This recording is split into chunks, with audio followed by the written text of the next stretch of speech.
बिस्मिल्लाहिर्रहमानिर्रहीम। शुरू करती हूँ अल्लाह के नाम से जो बड़ा मेहरबान निहायत रहम करने वाला है। अस्सलामु अलैकुम। Welcome to my YouTube channel Kahani point. तमाम वीडियो अपडेट्स के लिए कहानी पॉइंट को सब्सक्राइब करके बेल नोटिफिकेशन को ऑन कर दें। आए नीली हवेली की 23वीं किस्त का आगाज करते हैं। मैंने उसे उसके कमरे में ही बंद कर दिया। वो वही घुट घुट कर मर खप गई और उसे कब्र भी नसीब ना हुई। हा हा हा। क्या नीली हवेली के वस्ती कमरे में पड़ा ढांचा तुम्हारी माँ का है? अंसर के मुंह से बेसाख्ता निकला। चौधरी उमर दराज ने उसकी बात सुनी अनसुनी कर दी। वो कह के लगाता रहा, और चौधरानी नेक बख्त के साथ क्या किया तुमने? मास्टर हमीद ने रंजीदगी से कहा। चौधरानी नेक बख्त का नाम सुनकर चौधरी उमर दराज के कह के थम गए।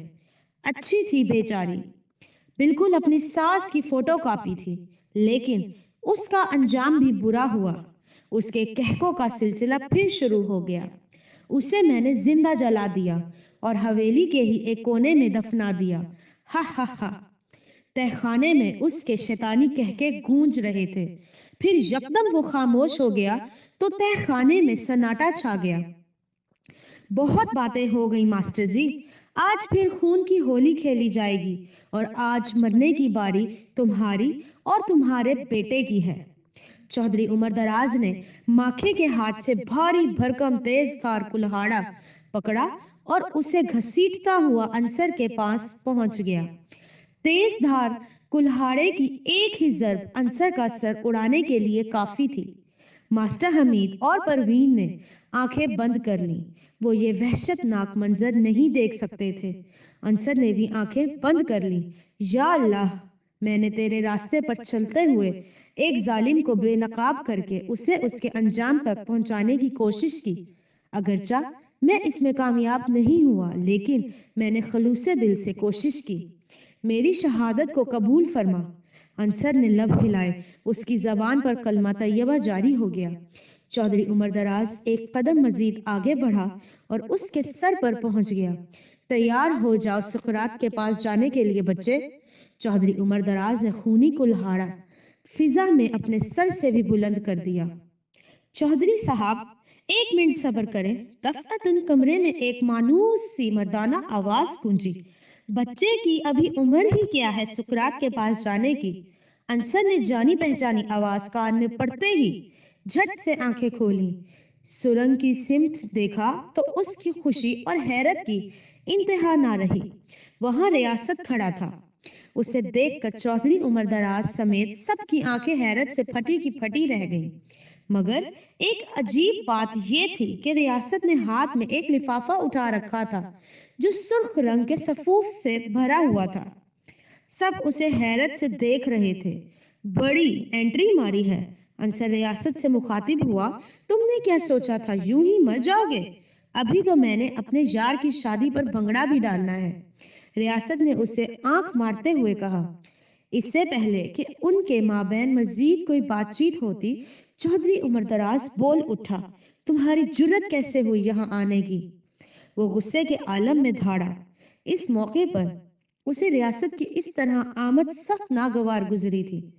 शायद तुम जानते नहीं, यहाँ आने का रास्ता है मगर जाने का कोई रास्ता नहीं। आप गलत कह रहे हैं चौधरी साहब।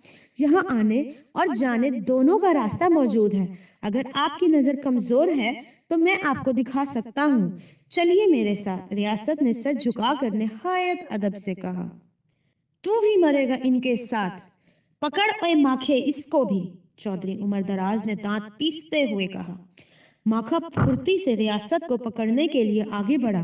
एक मिनट चौधरी साहब, इतनी भी क्या जल्दी है? रियासत ने तेजी से शॉपर में हाथ डाला, सुर्ख पाउडर से मुट्ठी भरकर बाहर निकाली और माखे के मुंह पर दे मारी। अगले ही लम्हे तहखाना उसकी दिल दोज चीखों से गूंज उठा। अंसर हैरान था कि रियासत ने ये कौन सा पाउडर हाथ में पकड़ रखा है जिसने माखे को इतनी तकलीफ में मुब्तला कर दिया। उसकी ये हैरत उस वक्त दूर हो गई जब कमरे में मौजूद तमाम अफराद छींके मारने लगे। रियासत अपने साथ सुर्ख मिर्चों का लिफाफा भर कर लाया था। चौधरी उमर दराज का खास मुलाजिम माखा بہت بری حالت میں تھا۔ وہ مسلسل چیخ رہا تھا مگر اسے کہیں پناہ مل رہی تھی، نہ تکلیف سے چھٹکارے کی صورت۔ یہ صورتحال دیکھ کر چودھری عمر دراز کلہاڑا لے کر ریاست کی طرف لپکا، لیکن وہ بھی پوری تیاری سے کر کے آیا تھا۔ اس نے دوسری بار مٹھی بھری اور چودھری عمر دراز کے منہ پر دے ماری۔ اس کا حشر بھی ماکھے جیسا ہوا۔ گرو اور چیلے نے چیخ چیخ کر آسمان سر پر اٹھا لیا۔ انصر نے بلند آواز سے ماسٹر حمید اور پروین کو کہا وہ اپنی آنکھیں بند کر لیں۔ چودھری عمر دراز کے دوسرے ملازم نے جب دیکھا اب مرچوں کا گولا اس کی جانب داغا جانے والا ہے تو اس نے دوڑ لگا دی۔ ریاست نے مرچوں والا شاپر پرے پھینکا اور انصر کی رسیاں کھولنا شروع کر دی۔ رسیاں کھلتے ہی انصر اوپر کی جانب بھاگا۔ ماسٹر حمید اور پروین کی رسیاں کھول کر ریاست انہیں لے کر چودھری عمر دراز کے کمرے میں آ گیا۔ تہ خانہ چودھری عمر دراز اور اس کے ملازم کی دلتوز چیخوں سے گونج رہا تھا۔ انصر سرپٹ بھاگ رہا تھا۔ چودھری عمر دراز کی حویلی سے باہر آ کر اس نے نظر دوڑائی۔ روشن نگر میں نئے دن کی نئی صبح طلوع ہو چکی تھی۔ لوگ کھیتوں کا رخ کر رہے تھے۔ دور اسے کھیتوں میں چودھری عمر دراز کا چیلا بھاگتا ہوا نظر آ گیا۔ انصر نے اس کے پیچھے دوڑ لگا دی۔ گاؤں کے لوگ انصر کو چودھری عمر دراز کے ملازم کے پیچھے بھاگتے ہوئے دیکھ کر اچنبھے میں پڑ گئے۔ انصر نے بالآخر اسے پکڑ لیا اور اس کی پٹائی کرتا ہوا واپس حویلی لے آیا۔ اتنی دیر میں ریاست نے چودھری عمر دراز اور اس کے خاص ملازم ماکھے کی مشقیں کس لی تھی۔ وہ دونوں دردناک انداز سے چیخیں مار رہے تھے۔ ان کی آنکھیں اور تمام چہرہ اتنا سوج گیا تھا کہ ناقابل شناخت ہو گیا۔ نیلی حویلی کی تمام خود ساختہ بدروہیں اپنے گروہ سمیت پکڑی جا چکی تھی۔ لوگ حیران پریشان چودھری عمر دراز کی حویلی میں جمع ہو گئے کہ آخر ماجرا کیا ہے۔ کسی کو کچھ سمجھ نہیں آ رہا تھا۔ کسی نے تھانے دار احسان اللہ کو فون کیا تو وہ پولیس کی بھاری نفری لے کر موقع پر پہنچ گیا۔ انصر تھانے دار احسان اللہ کو چودھری عمر دراز کے کمرے سے لے کر تہ خانے میں گیا اور سرنگ سے ہوتا ہوا نیلی حویلی لے گیا۔ راستے میں اس نے تھانے دار کو ماسٹر حمید اور پروین کی بازیابی سے لے کر چودھری عمر دراز اور اس کے چیلوں کے وہ سارے کرتوت بتائے جن کا ان کے سامنے قرار کیا تھا۔ تھانے دار احسان اللہ انگشت بدندہ رہ گیا۔ اسے یقین نہیں آ رہا تھا گاؤں کی تمام گھناؤنی وارداتوں کے پیچھے چودھری عمر دراز کا ہاتھ تھا۔ تھانے دار احسان اللہ نے سرنگ کے دوسرے راستے پر جا کر دیکھا، وہ راستہ کھیتوں کے نیچے سے ہوتا ہوا گاؤں سے باہر نکل رہا تھا۔ چودھری عمر دراز اسی راستے سے بچوں اور منشیات کی سمگلنگ کرتا تھا، اسی لیے کبھی کسی کی نظروں میں نہیں آیا تھا۔ پورے گاؤں میں شور مچ گیا۔ لوگوں کو یقین نہیں آ رہا تھا چودھری عمر دراز عرصہ دراز سے ان کے ساتھ کیا کھیل کھیل رہا تھا، مگر حقیقت پوری طرح واضح ہو چکی تھی۔ اصل شیطان پکڑے جانے پر سب خوش ہو گئے۔ انصر اور ریاست باتیں کر رہے تھے کہ تھانے دار احسان اللہ حویلی سے باہر آتا دکھائی دیا۔ تم دونوں نے بہت بہادری دکھائی ہے نوجوانوں، تمہاری وجہ سے ایک خطرناک مجرم اور ایک بہت بڑا گروہ پکڑا گیا۔ اس کارنامے نے روشن نگر کو سچ مچ روشن کر دیا ہے۔ تھانے دار احسان اللہ نے لمبا سانس لیتے ہوئے کہا، ریاست کا شکریہ ادا کریں، یہ سب اس کی بدولت ہی ہوا ہے تھانے دار صاحب۔ انصر نے ریاست کی جانب اشارہ کرتے ہوئے کہا، ریاست نے ایک اچھے دوست اور اچھے شہری کا کردار بخوبی ادا کیا ہے۔ ویل ڈن ریاست، آپ نے بہت اچھا کام کیا۔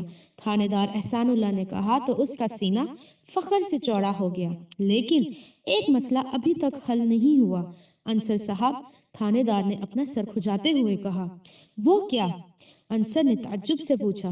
دراصل بات یہ ہے کہ ایک دن میں بھی اکیلا نیلی حویلی کا دیدار کرنے گیا تھا۔ واپسی پر میں نے ایک شخص کو پکڑنے کی کوشش کی، خانہ خراب ہو اس کا، بجائے رکنے کے اپنا 20 کلو کا تربوز جیسا سر میں میرے سینے پر مار دیا۔ کم بخت کی بھینسے جیسی ٹکر نے اڑا کر دور پھینک دیا مجھے۔ یہ دیکھو، یہ اسی کی نشانی ہے۔ تھانے دار احسان نے اپنے زخمی ہاتھ उन्हें दिखाते हुए कहा, जिसे एक पट्टी की मदद से उसने अपने गले में लटकाया हुआ था। अंसर ने बमुश्किल अपनी हंसी जब्त की, क्योंकि वो जानता था कि उसे ये टक्कर रियासत ने मारी थी। इधर रियासत थानेदार एहसानुल्लाह से नजरें चुरा रहा था कि कहीं वो उसे पहचान ही ना ले। तमाम मुजरिम पकड़े गए, लेकिन वो भारी भरकम सर वाला कहीं नजर नहीं आ रहा। पता नहीं वो कौन था, लगता है वो फरार हो गया है। शायद रियासत उसे जानता हो। अंसर ने शरारत से कहा तो रियासत की हालत देखने वाली थी। मैं भला, मुझे क्या पता कौन है वो?" रियासत ने हकलाते हुए जवाब दिया। "घबराने की कोई जरूरत नहीं है रियासत साहब, आपने बहुत काम कर लिया, उसे पकड़ने की जिम्मेदारी अब मेरी है।" थानेदार एहसानुल्लाह ने खम ठोक कर कहा। "जी ठीक है।" रियासत की मरी मरी आवाज निकली तो अंसर, जो काफी देर से अपनी हंसी जब्त किए बैठा था, खिलखिलाकर हंस पड़ा। थानेदार एहसान ने उसकी हंसी को नजरअंदाज किया और आगे बढ़ गया।